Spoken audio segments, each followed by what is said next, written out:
Aujourd'hui, je fais un point internet et téléphonie car il y a quelques petites différences avec la France. Bon, je commence avec la partie téléphonie. L'une des premières actions à faire en arrivant, c'est d'obtenir un numéro de téléphone et un forfait. Tout simplement parce que vous avez besoin d'être joignable pour trouver du boulot. Quand on commence les recherches pour un forfait, on découvre un bon point positif pour la France. Les forfaits sont super chers ici, surtout si tu veux de la data. Donc on dit merci Free d'avoir cassé le marché parce que Free ici, c'est pas possible. Il y a certes des petits opérateurs qui proposent des forfaits à bas prix, mais ce n'est jamais assez pertinent. C'est pourquoi moi j'ai un forfait tout limité, 4 Go de data pour 65 $ par mois. La plupart des opérateurs se valent, il y a toujours des haters de telle marque ou telle marque. Moi perso je suis Vidéotron et en 20 minutes tout était déjà fonctionnel. Je pense que la raison des prix élevés est due à l'infrastructure qui doit traverser tout le pays. Pour rappel, le Canada c'est 14 fois la France. Et je trouve que les résultats sont de meilleure qualité. Même dans une ville plutôt reculée et au plein milieu d'une forêt, j'arrivais à très bien capter. Dans mon cas, et je ne sais pas pour les autres opérateurs, mais j'ai pu choisir les 4 derniers chiffres de mon numéro de téléphone.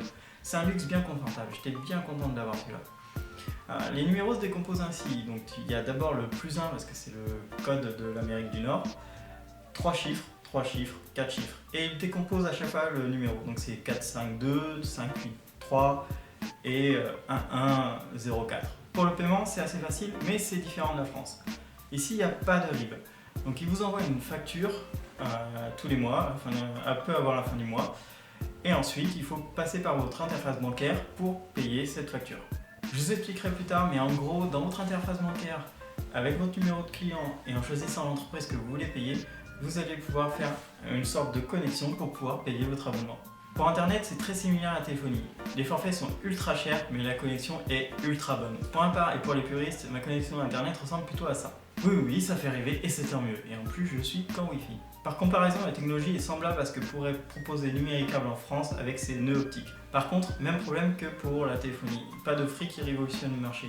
C'est-à-dire que les box ressemblent à des bons Blu-ray de contrefaçon. Et elles ne servent juste à diffuser des chaînes. C'est-à-dire qu'il n'y a pas de vraie interface super bien rapide, etc. Au niveau des fonctionnalités, un enregistreur numérique et c'est tout. Tu peux rien faire de plus avec. Par contre, ils ont tout un écosystème pour regarder ces chaînes ou ces enregistrements sur mobile et tablette. Il y a beaucoup de chaînes publiques, mais il y a aussi beaucoup de chaînes intéressantes, mais payantes. Pour donner un ordre de prix, je paye 30 $ par mois et on est 4 colocs. Donc ce qui fait à peu près 120 $ par mois. D'ailleurs, quand vous visitez un appart, posez bien des questions sur internet. Demandez bien si la ligne est illimitée et si c'est pas le squat de la ligne du voisin. Ça peut vraiment arriver ça. Quand on décide de vivre tout seul, il faut vraiment penser qu'internet est un véritable coût. Pour finir, je vous conseille vraiment d'aller en magasin, demander à des vendeurs les informations. Car les sites internet des fournisseurs internet et téléphonie, qui sont souvent les mêmes, sont horriblement mal faits et on ne trouve jamais les informations que l'on veut. Autre chose à savoir, tout se paye. C'est-à-dire que la carte SIM que vous aurez gratuite en France, vous devrez la payer ici. Et tout plein de choses comme ça, que l'on ne pense pas parce que c'est gratuit en France. Si vous avez des questions, comme d'habitude, je vous répondrai en commentaire ou sur les réseaux sociaux. Partagez la vidéo, aimez-la ou faites carrément les deux. Merci!